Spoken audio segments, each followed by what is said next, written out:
أما بعد فأوصيكم يا عباد الله وإياي أولا بتقوى الله.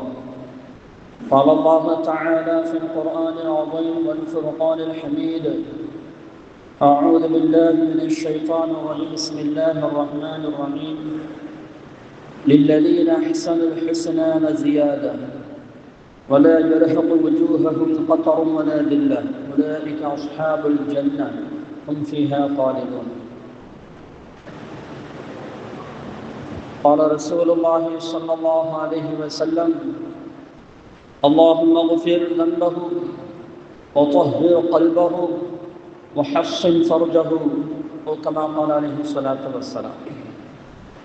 صدق الله العلي العظيم وصدق رسوله النبي الكريم، ونحن على ذلك من الشاهدين والشاكرين، والحمد لله رب العالمين. அளவற்ற அருளாளரும் நிகழ்ச்சி அன்புடையோரும் ஆகிய அல்லாஹ்வின் திருநாமத்தால் ஆரம்பம் செய்கின்றோம். புகழ் அனைத்தும் அல்லாஹ் ஜல்ல ஷானஹு வ தஆலா அவனுக்கு உரித்தாகுக. ஸலாத்தும் ஸலாமும் நமது உயிரிலும் மேலான உயிரான கண்மணி நூறு முஹம்மதின் ஸல்லல்லாஹு அலைஹி வஸல்லம் அவர்களின் மீதும், அவர்களுடைய குடும்பத்தார்கள், சத்திய சஹாபாக்கள், தாபிஈன்கள், தபஅ தாபிஈன்கள், வலிமார்கள், குத்துபுமார்கள், நல்லோர்கள், நாதார்கள், சுஹதாக்கள், உலக முஸ்லிம்கள், குறிப்பாக நம் அனைவர்கள் மீதும், நம்முடைய பிச்சிலங்கள் கியாமத் நாள் வரை வரக்கூடிய அனைவர் மீதும் குறையாது குன்றாது என்றென்றும் கொண்டாடட்டுமாக. ஆமீன். கண்ணியத்திற்குரிய இஸ்லாமியர்களே, அல்லாஹ் ஜல்ல ஷானஹு வ தஆலா நம்முடைய சிறிய பெரிய அனைத்து பாவங்களையும் மறைத்து மன்னித்து நன்மைகளாக மாற்றித் தருவானார். நமது உயிரிலும் மேலான உயிரான கண்மணி நூறு முஹம்மது ஸல்லல்லாஹு அலைஹி வஸல்லம் அவர்களுடைய மேலான அன்பையும் ஷஃபாஅத்தையும், அவர்களுடனும் இறை நெருக்கத்தை பெற்ற நல்லடியார்களுடனும் உண்மையிலும் மறுமையிலும் சேர்ந்து வாழும் பெருபாக்கியத்தை வல்ல ரஹ்மான் நமக்கும் நம்முடைய சந்ததிகளுக்கும் தந்தருள்வானார்.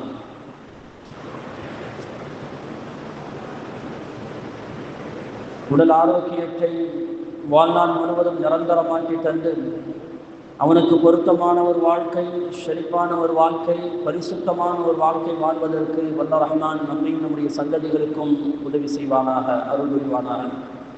திடீர் மரணங்கள், திடீர் ஆபத்துகள், வானம் பூமியுடைய சோதனைகளில் இருந்தும், சிறு வயதிலே மௌத்தாகுவது விட்டும், கடன்களிலிருந்தும், வட்டிகளிலிருந்தும், வட்டி வாங்குவது கொடுப்பதிலிருந்தும், கடன் வாங்கும் சூழலிலிருந்தும், ஆஸ்பத்திரியுடைய சிரமங்கள், அதனுடைய செலவீனங்கள், அதனுடைய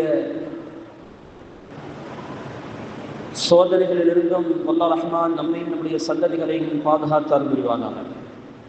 கண்ணியத்திற்குரிய இஸ்லாமியர்களே, இந்த உலகம் என்பது மறுமை நாளுக்கு முன்றான ஒரு பரீட்சை கூடம்.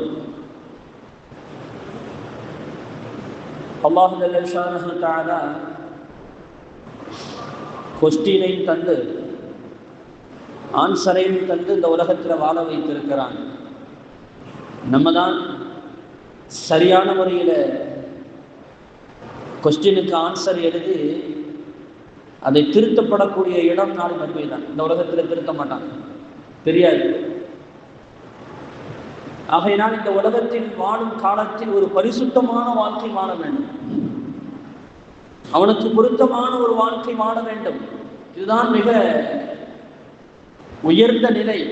அதற்குத்தான் இந்த உலகத்தில் நாம் வந்திருக்கிறோம். அதைதான் செய்ய வேண்டும் என்று கண்மணி முஹம்மது ரசூலுல்லாஹி ஸல்லல்லாஹு அலைஹி வஸல்லம் அவர்கள் நமக்கு பணிந்து தந்திருக்கிறார்கள்.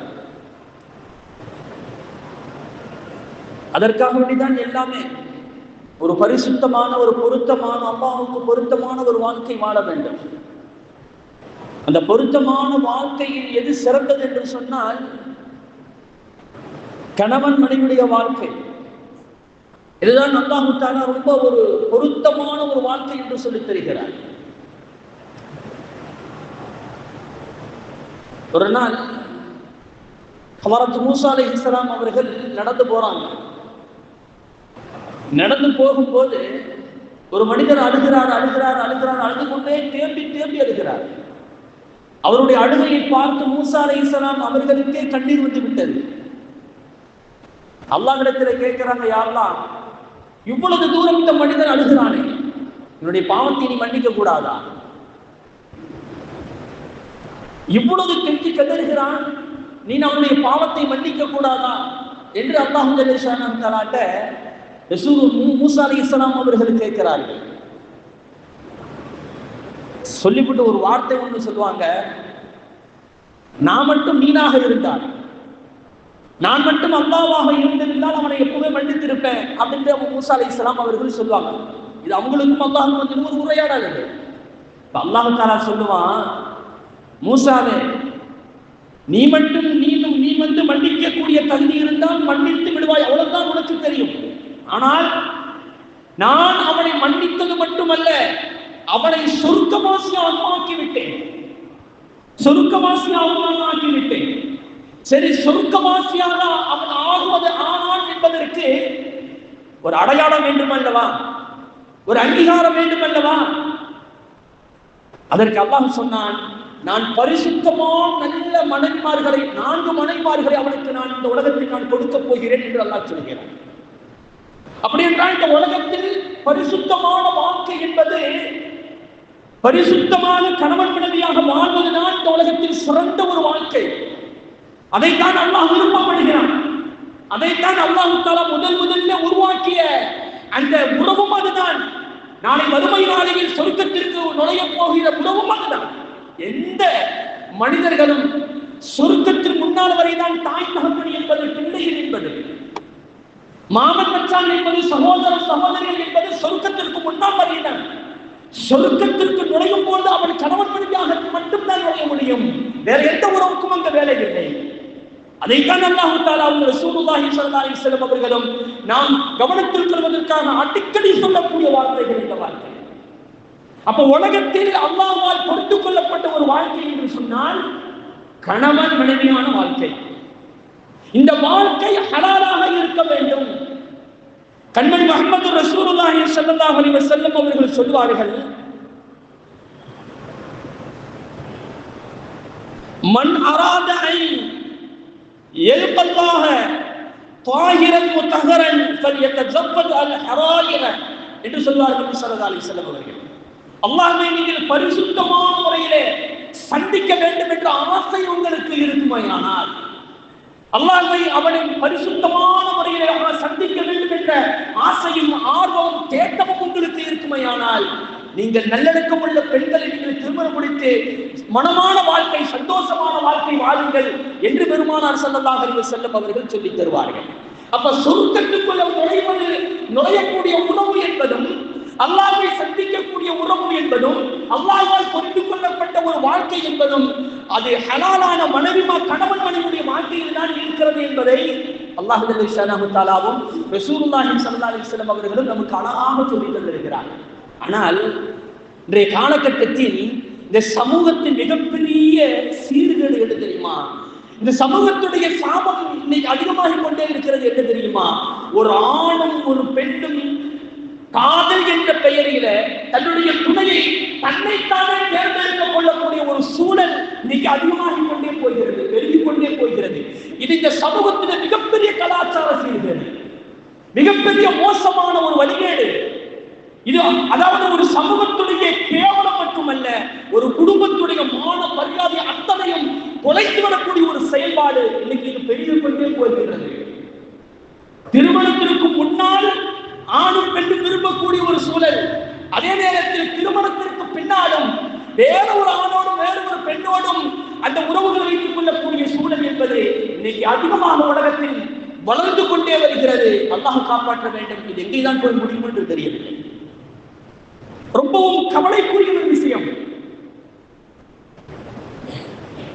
ஒருத்தர் சொல்றான், டேய், காதல் செய்வது தப்பான வார்த்தை அப்பா, அது அப்படி செய்யாது, அது வந்து முறையில்லை, அந்த மாதிரியான வாழ்க்கையை நீங்கள் தேடிக்கொள்ளாதீர்கள், அல்லாஹ் அதை விரும்பவே இல்லை, அந்த வாழ்க்கையில் அல்லாஹ்வுடைய பொருத்தம் இருக்காது என்று சொன்னால், அவன் சொல்கிறான், நீங்கள் விரும்பிய பெண்ணை நீங்கள் தேர்ந்தெடுத்துக் கொள்ளுங்கள் என்று அல்லாஹ் தஆலா சொல்கிறான் அல்லவா? அப்படி என்றால் ஏன் அதை நீங்கள் தடை செய்கிறீர்கள் என்று சொல்றாங்க. அதாவது ஹதீஸையும் குர்ஆனையும் விளக்கக்கூடிய பக்குவங்களுடைய பிள்ளைகளுக்கு இன்னும் வரவில்லை.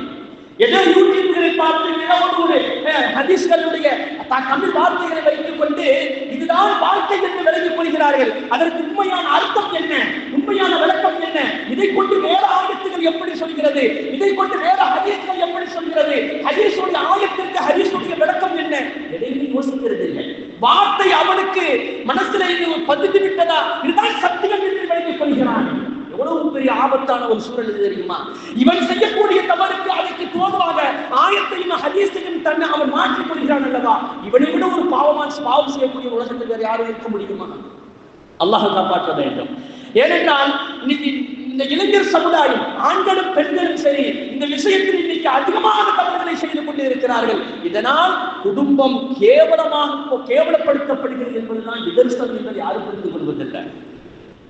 யோசித்து பாருங்கள். காதல் செய்யக்கூடிய இளைஞர்களே, பெண்களை ஆண்களை தான் நான் சொல்லித் தருகிறேன். நீங்கள் எப்படி தேர்ந்தெடுக்க முடியும்?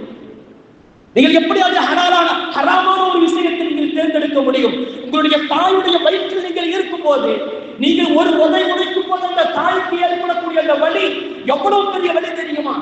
என்றைக்காவது அந்த வலியை தாங்க முடியாமல் இந்த பிள்ளை தேவையில்லை என்று ஒதுக்கினதாக சரித்திரம் இருக்கிறதா? எந்த தாயாவது ஒதுக்கினதாக சரித்திரம் இருக்கிறதா?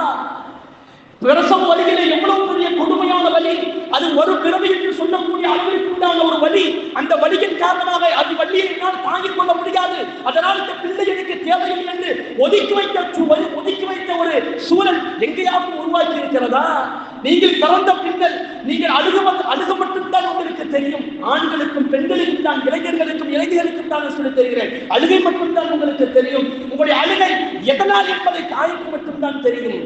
நீங்கள் பசியாக அழுகிறீர்களா, அல்லது உடலில் ஏதாவது உபாதைகள் ஏற்பட்டு விட்டது அதனால் அழுகிறீர்களா, அல்லது வேறு எதற்காக அழுகிறீர்கள் என்பது தாய்க்கு மட்டும்தான் தெரியும். உங்களை பார்த்து பார்த்து பார்த்து வயிற்றில் வளரக்கூடிய அந்த காலகட்டத்தில் இருந்து பார்த்து பார்த்து பார்த்து வளர்த்து 18 வயசில் நீங்கள் தாயை உதறிவிட்டு, எனக்கு ஒரு ஜோடி, இவன் தான் எனக்கு அழகானவன், இவன் தான் என் வாழ்க்கைக்கு தோதுவானவன் என்று நீங்கள் தீர்மானிக்கிறீர்களே, இந்த தீர்மானிக்கக்கூடிய திட்டத்தை யார் உங்களுக்கு வகுத்துக் கொடுத்தார்?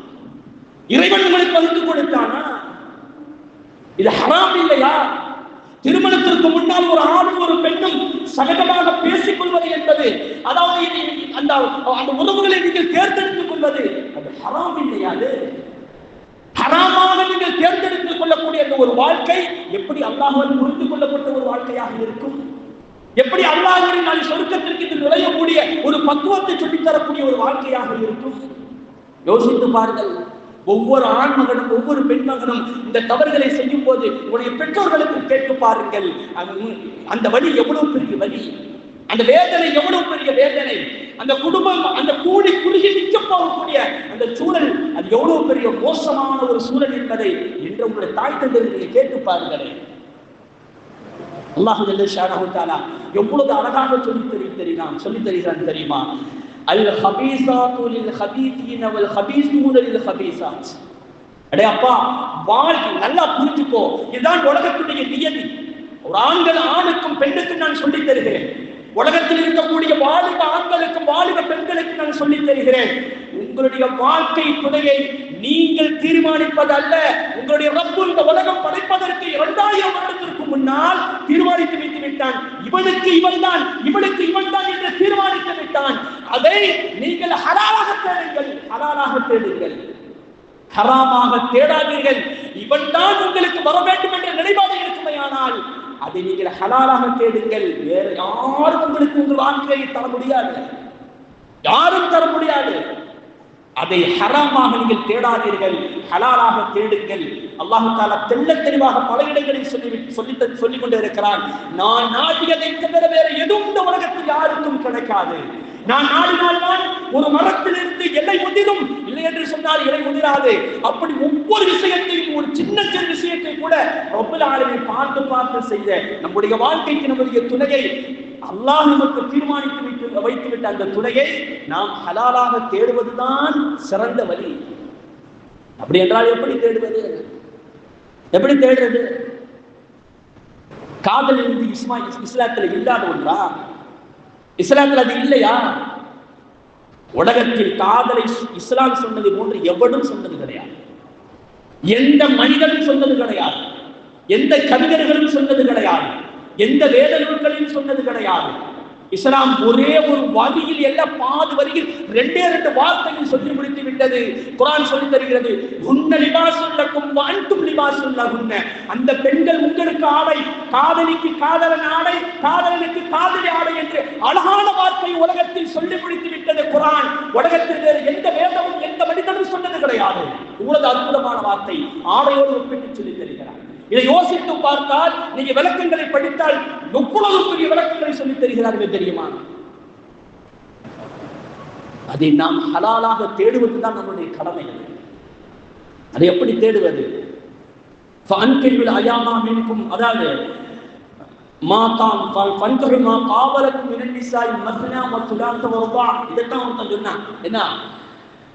நீங்க விரும்பிய பெண்ணை 1 2 3 4 நீங்கள் திருமணம் முடித்துக் கொள்ளுங்கள். அதாவது அவங்க விளக்கல, அவ்வளவுதான். இந்த ஆயத்து இப்படி இருக்குது. இதே முன்னர் ஆயத்து அல்லாஹ் தஆலா சொல்கிறான், நல்லா கவனிக்கணும், வார்த்தை ரொம்ப முக்கியமானது. فأنكحوا الأيام منكم والصالحين من عبادكم وإمائكم إن يكونوا فقراء يغنيهم الله من فضله والله واسع عليم. உங்களிடத்தில் திருமணம் முடிக்காத ஆணுக்கோ பெண்ணுக்கோ தகுந்த ஜோடிகள் இல்லை என்று சொன்னால் அவர்களுக்கு தகுந்த ஜோடிகளை தேர்ந்தெடுத்து நீங்கள் திருமணம் முடித்து வையுங்கள் என்று சொல்கிறார். திருமணம் முடித்து வையுங்கள் என்று யாரை சொல்ல முடியும்? யாரை சொல்ல முடியும்? தாய் தகப்பன் தான் சொல்ல முடியும். தன்னைத்தானே எல்லாம் சொல்லுவானா? அட நீனே தேர்ந்தெடுத்துக்கிட்டு சொல்ல முடியுமா வையுங்கள் என்று சொன்னால்? யார் சொல்றது?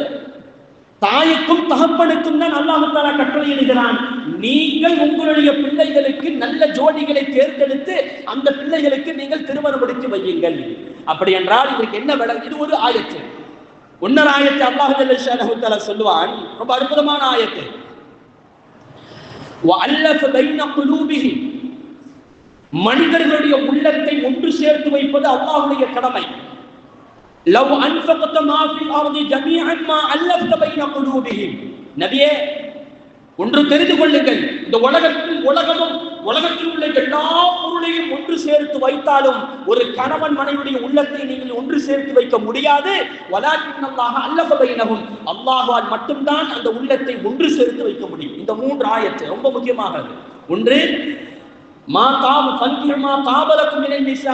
உனக்கு பிடித்தமான பெண்ணை நீ திருமணம் முடித்துக்கோ, இது ஒரு ஆயத்து. 2வது ஆயத்து, உன்னுடைய பிள்ளைகளுக்கு நீ திருமணம் முடித்து வை என்று அல்லாஹ் தஆலா தன்னுடைய தாயும் தந்தை பார்த்து சொல்கிறான். 3வது ஆயத்து, அது அந்த கணவன் மனைவியுடைய உள்ளத்தை ஒன்று சேர்த்து வைப்பது அல்லாஹ்வால் மட்டும்தான் முடியும் என்று அல்லாஹ் சொல்லி தருகிறான். இந்த 3 ஆயத்தை நீங்க வச்சு பார்க்கும்போது இதுதாங்க ஆய்வு என்று சொல்வது. இதற்கு பெயர் தான் ஆய்வு. இப்படித்தான் நம்ம குர்ஆன் ஹதீஸை விளங்கிக் கொள்ள முடியும். அல்லாஹ் என்ன சொல்கிறார்? முதல்ல உன் தாய் தகப்பன் உனக்கு உண்டான ஜோடியை தேடட்டும், தேட சொல். அந்த ஜோடியை நீ தேர்ந்தெடுக்காத உன் தாயும் தகப்பனும் சொந்த பந்தங்கள் சேர்ந்து தேடட்டும். அப்படி தேடின அந்த பிள்ளைகளில் அல்லது அந்த ஆண்மகன்களில் உனக்கு யார் பிடித்திருக்கிறதோ அவர்களை நீ திருமணம் முடித்துக்கொள். இதுதான். அப்படி பொண்ணு மாப்பிள்ள பேசிட்டாங்களா, இப்ப நீ அல்லாஹ்ட்ட கேட்டுக்கிட்டே யா அல்லாஹ், இந்த ஜோடிகள் எனக்கு சந்தோஷமாக இந்த 2 பேரையும் ஒன்று சேர்த்து வை. ஏனென்று சொன்னால் ரசூலுல்லாஹி ஸல்லல்லாஹு அலைஹி வஸல்லம் அவர்கள் சொல்லுவார்கள், எனக்கு ரொம்ப பிடித்தது யாரு தெரியுமா? ஆயிஷா. எல்லா மனைவிமார்களிலேயும் எனக்கு ஆயிஷாவை ரொம்ப பிடிக்கும். அது என்னுடைய விஷயம் அல்ல, அந்த பிரியத்தினுடைய உள்ளத்தில் அல்லாஹ் போடுகிறான் என்று சொல்வார்கள். எல்லா மனைவிமார்கள் மீதும் நான் பிரியம் வைத்திருக்கிறேன், ஆனால் ஆயிஷாவின் மீது கொஞ்சம் அதிகம் பிரியம் இருக்கிறது. அந்த பிரியம் அது என்னுடையதல்ல, அல்லாஹ் என்னுடைய உள்ளத்தில் போட்டு தருகிறான். அப்ப மனிதர்களுடைய கணவன் மனைவியுடைய பிரியம் என்பது அல்லாஹ் ஏற்படுத்தி தரக்கூடியது. அந்த பிரியத்தை அல்லாஹ்விடத்தில் நாம் தான் கேட்க வேண்டும். அப்படிப்பட்ட மனிதர்களை நீங்கள் தேர்ந்தெடுத்துக் கொள்வது என்பது, திருமணத்திற்கு முன்னால் அப்படிப்பட்ட மனிதர்களை நீங்கள் தேர்ந்தெடுத்துக் கொள்வது என்பது அது ஹராமாக்கப்பட்ட விஷயம். அது விபச்சாரம் என்று குர்ஆன் தெள்ளத்தெளிவாக சொல்லி தருகிறது. அது விபச்சாரம். நல்ல காதல் கள்ள காதல் அப்படின்னா ஒன்று கிடையாது. திருமணத்திற்கு முன்னால் அது எப்படிப்பட்ட காதலாக இருந்தாலும் அது கள்ள காதல் தான். ஒருத்தரை அவன் சொல்லுவான், அந்த பொண்ணு என்ன மட்டும்தான் விரும்புது தெரியுமா, புனிதத்தில் நிமிராம போகுது தெரியுமா, யாரையும் ஏறெடுத்து பார்க்காது தெரியுமா, உதை ஒன்னே பார்த்துட்டு திருமணத்துக்கு முன்னால அது ஹராம் தானே. நீ என்ன ஹலால் எழுதி வைக்கப்பட்டதா? ஒன்னைய பார்த்துட்டா இல்லையா, அது ஹராம் தானே.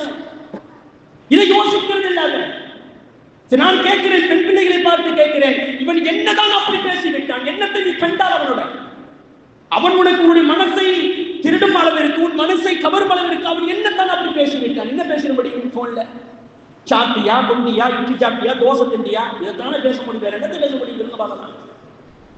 திருமணத்திற்கு முன்னால் வரக்கூடிய காதல் தான் இஸ்லாம் உயர்ந்த காதலாக சொல்லி தெரிகிறது. உயர்ந்த காதல். அதை விட இன்னொரு விஷயம் என்ன தெரியுமா? திருமணம் முடிஞ்சு போச்சு, அடுத்தவன் மனைவியோடு அந்த ஆசை கொள்ளக்கூடிய, அதாவது தவறான பார்வைகளை பார்க்கக்கூடிய அந்த நிலைப்பாடுகள் என்பது இன்னைக்கு அதிகமாக போய் கொண்டிருக்கிறது தெரியுமா? அல்லாஹ் காப்பாற்றும். இந்த ரெண்டு விஷயமும் திருமணத்திற்கு முன்னால தானே தேர்ந்தெடுத்துக் கொள்வது என்பது இன்னைக்கு அதிகமாகி கொண்டிருக்கிறது. திருமணத்திற்கு பின்னால் வேறு மனிதனுடைய, வேறு கணவனுடைய மனைவியை சீண்டக்கூடிய, எப்படியாச்சும் நம்பரை வாங்கிக்கிட்டு வாட்ஸ்அப்ல அடிச்சு விடுறது, ஏதாச்சும் ஒன்று சொல்லிக்கிட்டே இருக்கிறது. யோசித்து பாருங்களேன், இது எவ்வளவு பெரிய சீர்கேடு, எவ்வளவு பெரிய மோசமான ஒரு சூழல். ஏன்னா அப்படியே அந்த பொண்ணு போகும்போது உலகத்துல பார்க்காத மாதிரி புல்லட் வச்சு டப்ப டப்பன்னு அந்த பொண்ணு முன்னாடி அங்கிட்டு போறது, அப்புறம் இங்கிட்டு வருது, அப்படி இங்கிட்டு போறது, ஒரு டீ குடிக்க போறது, கண்ணாடி கூலிங் கண்ணாடி ஒன்று போட்டு அப்படி பந்தா காட்டுறது. ஏன் இந்த மாதிரியான ஒரு சூழல்?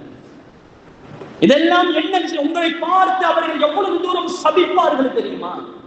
அடே அப்பா, உன்னை ஒரு பெண் நீ ஒரு பெண்ணை நீ சீண்டுகிறாய் என்று சொன்னால் அந்த பெண்ணுடைய உள்ளத்தில் எவ்வளவு பெரிய வருத்தம் இருக்கும். 4 பேருக்கு முன்னாலே நம்மளை ஒருத்தர் பார்த்து சீண்டுகிறான் என்று சொன்னால் அந்த சாபக்கேடு உன்னை எவ்வளவு பெரிய தூரத்தில் வாழ்க்கையுடைய அழிவில் பாதாளக்குடியில் போய் சேர்த்து விடும். யோசித்தது இல்லையா? உன்னையும் தூக்கி வீசிவிடும், உன்னுடைய குடும்பத்தையே கௌரவத்தையே மாற்றிவிடுமே. யோசிக்கிறது இல்லை நம்முடைய இளைஞர்கள், அதை யோசிக்கிறதே கிடையாது. நபிகள் நாயகம் ஸல்லல்லாஹு அலைஹி வஸல்லம் மர்சத் இப்னு அபி மர்சத் என்று சொல்லக்கூடிய ஒருத்தர் வந்தார்.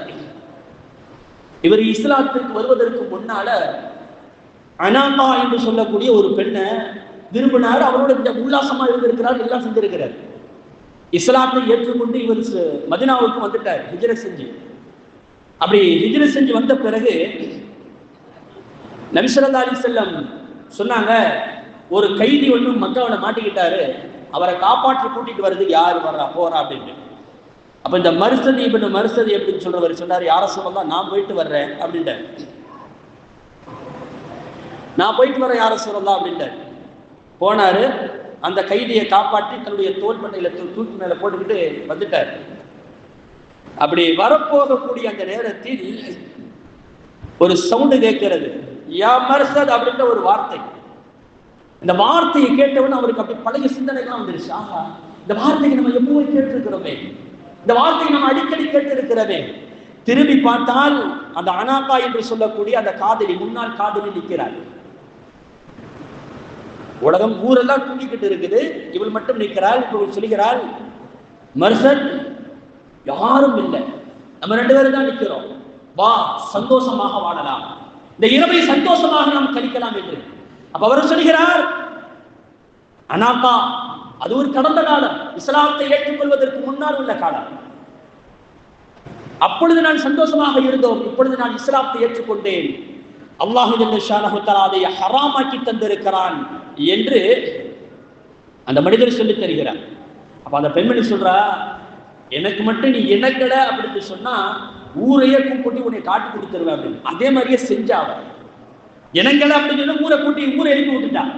கடைசியாக தப்பிச்சு மதீனாவுக்கு அந்த கைதியோடு ஓடி போயிடுறாரு, தப்பிச்சு போயிடுறாரு. ரசூலுல்லாஹி ஸல்லல்லாஹு அலைஹி வஸல்லம் அங்க போன உடனே அவருக்கு சிந்தனை வருகிறது, நம்முடைய முன்னாள் காதலி அல்லவா, இவளுக்கு நம்ம ஒரு சரியான பதில் கொடுக்காம விட்டோமே என்று சொல்லி இப்ப அவர் மேல் உள்ள ஒரு முஹப்பத்துல, ஒரு பிரியத்துல போய் கேட்கிறார், யா ரசூலல்லாஹ், எனக்கு முன்னால் அனாகா என்ற ஒரு பெண்மணி இருந்தால், யா ரசூலல்லாஹ் அன்கிஹல் அனாகா, நான் அந்த அனாகாவை திருமணம் எடுத்துக் கொள்ளலாமா என்று கேட்கிறார்.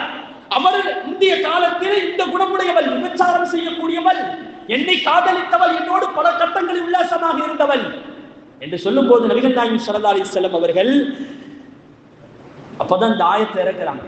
லா யன்கிஹு இல்லா ஜானியத்தன் அவ் முஷ்ரிகத்தன் ஆயத்தை அல்லாஹ் தஆலா இறக்குகிறார். அதாவது ஒரு விபச்சாரம் செய்யக்கூடிய ஒரு பெண், விபச்சாரம் செய்யக்கூடிய ஆணை தான் திருமணம் முடிப்பான். விபச்சாரம் செய்யக்கூடிய ஒரு பெண், விபச்சாரம் செய்யக்கூடிய ஆணை தான் திருமணம் முடிப்பான். அல்லது ஷிர்க் வைக்கக்கூடிய ஆணைத்தான் அல்லது பெண்ணைத்தான் திருமணம் முடிப்பான். மூமின்களுக்கு அல்லாஹ் தஆலா இதை ஹராமாக்கி விட்டான் என்று சொல்லிவிட்டு நபிகள் நாயகம் ஸல்லல்லாஹு அலைஹி வஸல்லம் அவர்கள் இதை தடுத்து விடுகிறார்கள். இதுதான் இஸ்லாமியர்களுக்கு முக்கியமான விஷயம். நம்முடைய வாழ்க்கையில ஹராமான வாழ்க்கை இருக்கிறத இது அல்லாஹ் தடுத்து விட்டான். நபிகள் நாயகம் ஸல்லல்லாஹு அலைஹி வஸல்லம் சொல்வார்கள் அல்லவா, அடே உன் மனைவிட்ட என்ன இருக்கிறதோ அதுதான் அடுத்தவருடைய மனைவிட்டையும் இருக்கும். அதை உன் மனைவியோடு முடித்துக்க. எவ்வளவு அற்புதமான வார்த்தை தெரியுமா இந்த வார்த்தை. நபிகள் நாயகம் ஸல்லல்லாஹு அலைஹி வஸல்லம் ஒரு நாள் தெருவில் போகும்போது ஒரு அந்நிய பெண்ணை பார்ப்பார்கள். அவங்களுக்கு ஆசை வந்துடும். உடனே தன்னுடைய மனைவிடத்தில் போவார்கள். தன்னுடைய ஆசையை தீர்த்து விட்டு வந்து சொல்வார்கள், உங்களுக்கு ஆசை வந்து விட்டால் உன் மனைவியோடு சேர்ந்து அந்த ஆசையை தீர்த்துக் கொள். ஏனென்றால் உன் மனைவிடத்தில் என்ன இருக்கிறதோ அதுதான் அடுத்த பெண்ணிடத்திலும் இருக்கும் என்று சொன்னார்கள் பெருமானார் ஸல்லல்லாஹு அலைஹி வஸல்லம் அவர்கள். அப்ப நம்ம போய் அதில் அதீத சிந்தனையை செலுத்துவது, அது அதீத மோகங்களை கொள்வது என்பது அது ஹராமாக்கப்பட்ட விஷயம். அது குடும்பத்துடைய கண்ணியத்தை அதை போக்கிவிடும் என்பதை யோசிக்க வேண்டாமா இளைஞர்களே? எவ்வளவு பெரிய மோசமான சூழல் இன்னைக்கு நம்முடைய இஸ்லாமிய கலாச்சாரத்தில், இஸ்லாமுடைய அந்த வாழ்க்கையில அந்த மோசமான கலாச்சாரம் வளர்ந்து கொண்டு இருக்கிறது தெரியுமா? அல்லாஹ் காப்பாற்ற வேண்டும். நபிகள் நாயகம் ஸல்லல்லாஹு அலைஹி வஸல்லம் அவர்கள் இது அல்லாஹ் ஜல்லஷானஹு தஆலா ஒரு ஆயத்துல சொல்லுவான். ரொம்ப அற்புதமான ஆயத்தில் ஆயத்தை நான் சொல்லி கொடுக்கிறேன். ஆயத்தை சொல்லுவான், லில்லதீன அஹ்ஸனு للذين احسنوا الحسنى وزياده ولا يرحق وجوههم قطر ولا ذله اولئك اصحاب الجنه هم فيها خالدون. யார் நல்ல அறங்கள் செய்கிறார்களோ, ஹலாலான வாழ்க்கையை வாழ்கிறார்களோ, ஹலாலான மனைவிமார்களை தேடுகிறார்களோ, ஹலாலான உறவுகள் மட்டும் தன்னுடைய ஆசைகளை தீர்த்துக் கொள்கிறார்களோ அவர்களுக்கு அல்லாஹ் ஜல்லஷானஹு தஆலா கூலியை வழங்குகிறான். கூலியை நல்ல நல்ல அழகான கூலிகளை வழங்குகிறான் என்பது மட்டுமல்ல, அந்த கூலியை அதை அதிகப்படுத்தி தருகிறான். இந்த சந்தோஷத்தை அதிகப்படுத்தி தருகிறான். அதோடு மட்டுமல்ல, அல்லாஹ் சொல்கிறான், வலா யர்ஹகு வுஜூஹும் கதரும் வலா தில்லா. அவர்களுடைய முகத்தில் கருமையும் வராது, அதாவது சோகங்களும் வராது. வாழ்க்கையில் இப்படி நடந்துவிட்டதே என்ற சோகங்களும் வராது. எந்த விதமான அதாவது நோய்வினைகள், அதாவது எந்த விதமான இழிவுகளும் அவர்களுக்கு வராது என்று சொல்லிவிட்டு அல்லாஹ் தஆலா சொல்வான், அவர்கள்தான் சொர்க்கவாசிகள், அவர்கள்தான் சொர்க்கவாசிகள், அவர்கள்தான் சொர்க்கவாசிகள் என்று அல்லாஹ் ஜல்லஷானஹு தஆலா சொல்லிவிட்டு அடுத்த ஆயத்தில் சொல்வான், வல்லதீன கஸபு ஸய்யிஆத்தி ஜஸாஉ ஸய்யிஅத்தின் பிமித்லிஹா.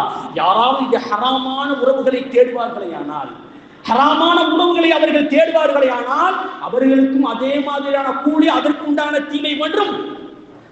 நீ செய்ததைத்தான் உன் பிள்ளைகள் செய்யும். விளக்கம் சொல்லும்போது இப்படித்தான் சொல்றான். நீ தவறு செய்தால் என்று நிறைவேற கேட்பாங்க. அதற்கு நல்ல மனைவி அமைந்து எனக்கு துவா செய்யுங்க, என் பிள்ளைகளுக்கு நல்ல கணவன் அமைந்து துவா செய்யுங்க. நான் எடுத்தது சொல்றது, முதல்ல நீ சரியாயிரு. நீ சரியாகிவிட்டால் உன் மனைவி சரியாக இருப்பாள். நீ உன்னுடைய மனைவி சரியாக இருந்தால், ஒரு பெண்மணி சரியாக இருந்தால் உன் கணவன் சரியானவனாக இருப்பான். இதில் எந்த சந்தேகமும் கிடையாது. இது நிதர்சனம், இது நிதர்சனமாக நான் சொல்லித் தருகிறேன். ஒரு ஆண்மகன் அவன் சரியாக இருந்தால் அவன் மனைவி அவனுக்கு வரக்கூடிய ஜோடி சரியாக இருப்பாள். ஒரு பெண்மணி அவள் சரியாக இருப்பாள், ஆனால் வரக்கூடிய ஜோடி அவள் சரியாக இருப்பாள். இதுதான் நிதர்சனம். அல்லாஹ் தஆலா அதைத்தான் சொல்கிறான். நீ தவறு செய்தால் தவறுக்கு உண்டான கூலியை கண்டிப்பாக நீ அனுபவிப்பாய் என்பது மட்டுமல்ல, அல்லாஹ் ஜல்லஷானஹு தஆலா சொல்லக்கூடிய வார்த்தை, வதர்ஹகுஹும் தில்லா, உனக்கு இழிவுகள் வந்து சேர்த்திடும். யாராவது தவறுகள் செய்தால் எவ்வளவு பெரிய கேவலத்தை சந்திக்கிறார். அதை விட ஒரு கேவலம் உலகத்தில் இருக்க முடியுமா? குடும்பம் நடுத்தரவில் வந்து நிற்கிறேன், அதை விட ஒரு கேவலம் உலகத்தில் இருக்க முடியுமா? அல்லாஹ் ஜல்லஷானஹு தஆலா சொல்லி தர்றான், மாலம் மினல்லாஹி அமின் ஆஷின். அடே அப்பா, அது மட்டுமல்ல, அல்லாஹ்வுடைய தண்டனையை காப்பாற்றுவதற்கு ஒருவனும் இருக்க முடியாது. அந்த கேவலத்தை தடுக்கக்கூடியவன் கேவலம் வரும் பொழுது, அதற்கு உண்டான தண்டனை வரும் பொழுது யாரும் தடுக்க முடியாது என்று சொல்லிவிட்டு அல்லாஹ் சொல்வான், அந்த நேரத்தில் உன் முகம் இந்த உலகத்தில் எப்படி இருக்கும் தெரியுமா? கண்ணமா உகுஷத் உஜூஹும் கித்அன் மினல் தில்லி மினல் லைலி முத்லிமா. ஒரு இருட்டில் இருக்கும் போது எப்படி இருக்குமோ அது மாதிரி உன்னுடைய முகம் இருண்டு போய்விடும் என்று சொல்லிவிட்டு அல்லாஹ் சொல்வான், நீ தான் நரகவாசி என்று சொல்லிவிட்டான்.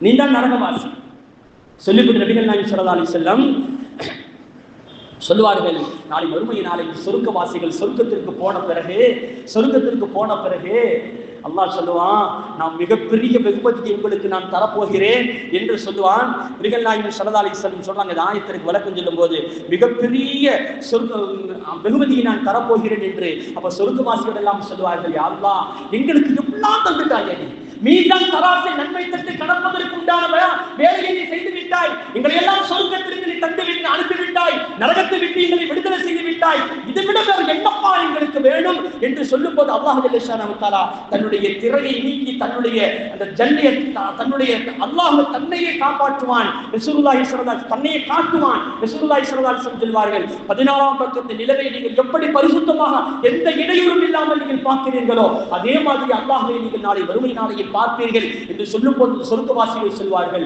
இதை விட சிறந்த வெகுமதி நமக்கு வேறு என்ன இருக்க முடியும் என்று மயங்கி விழுவார்கள். விழுந்து 20,000 ஆண்டுகள் அந்த இன்பத்தில் தூங்கிக் கொண்டு இருப்பார்கள் என்று பெருமானார் ஸல்லல்லாஹு அலைஹி வஸல்லம் அவர்கள் சொல்லித் தருகிறார்கள் என்று சொன்னால், அந்த நிலை எப்பொழுது உருவாகும் தெரியுமா? இந்த உலகத்தில் ஹலாலான வாழ்க்கை வாழ வேண்டும் இளைஞர்கள், ஹலாலான வாழ்க்கை வாழ வேண்டும். அப்பொழுதுதான் அந்த வாழ்க்கை உங்களுக்கு கிடைக்கும் என்பதை பெருமானார் ஸல்லல்லாஹு அலைஹி வஸல்லம் அவர்கள் சொல்லித் தருவார்கள்.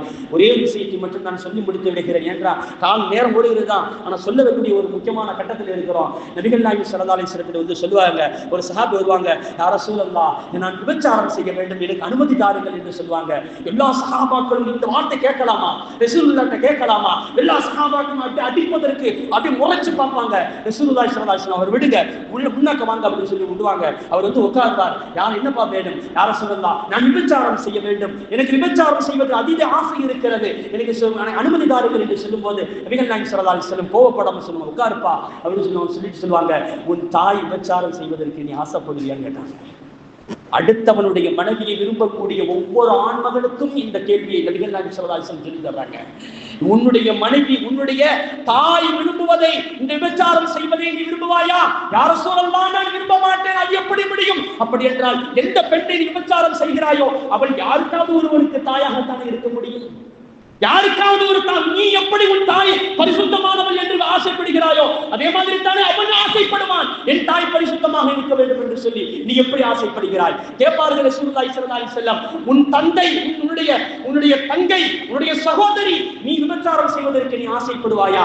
அரசுரமா நான் எப்படி அதை ஆசைப்பட முடியும்? அப்படி என்றால் நீ யாரை விபச்சாரம் செய்கிறாயோ அவளும் ஒருவனுக்கு தங்கையாகத்தான் சகோதரியாகத்தான் இருக்க முடியும். அதை எப்படி நீ ஏற்றுக்கொள்ள முடியும்? சரி, உன் மகள் விபச்சாரம் செய்வதற்கு நீ ஆசைப்படு இல்லையா? சொல்ல முடியாது. அப்படி என்றால் நீ யார் எந்த பெண்ணை விபச்சாரம் செய்கிறாயோ அவள் யாருக்காவது ஒருவனுக்கு பிள்ளையாகத்தான் இருக்க முடியும் என்று சொல்லிவிட்டு நபிகள் நாயகம் ஸல்லல்லாஹு அலைஹி வஸல்லம் சொல்வார்கள், யா அல்லாஹ், நபி ஸல்லல்லாஹு அலைஹி வஸல்லம் அல்லாஹ்வை துஆ கேட்பாங்க, யா அல்லாஹ், அல்லாஹும்ம குஃபிர் தன்பஹு, இவருடைய பாவத்தை தலையில கை வச்சு சொல்வாங்க, யா அல்லாஹ் இவருடைய பாவத்தை நீ மன்னித்து விடு என்று சொல்வார்கள். வதஹிர் கல்பஹு, இவருடைய உள்ளத்தை நீ பரிசுத்தமாக்கு.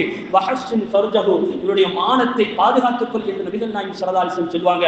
இந்த ஹதீஸ் அறிவிக்கக்கூடிய சஹாபி சொல்றாங்க, அதற்கு பிறகு அந்த சஹாபி இந்த மாதிரி செயலில் ஈடுபட்டதே கிடையாது, நாட்டம் கொண்டதே கிடையாது என்று சொல்லி தருவார்கள். நபிகள் நாயகம் ஸல்லல்லாஹு அலைஹி வஸல்லம் அவர்கள் மூலமாக இந்த உலகத்திற்கு செய்யக்கூடியது, நாம் எந்த பெண்ணை, அந்நிய பெண்ணை விரும்பினால் நம்முடைய மனைவி இதை செய்வதற்கு ஆசைப்படுவாரா என்று ஒவ்வொரு ஆண்மகனும் உள்ளத்தில் எழுதி. அதே மாதிரி திருமணத்திற்கு முன்னால் எந்த பெண்ணையாவது நீங்கள் விரும்பினால் நம்முடைய பிள்ளை நமக்கு திருமணம் முடித்து நம்முடைய பிள்ளை திருமணம் இந்த மாதிரியான ஒரு ஆண்மகன் விரும்பினால் நம்ம ஆசைப்படுவோமா?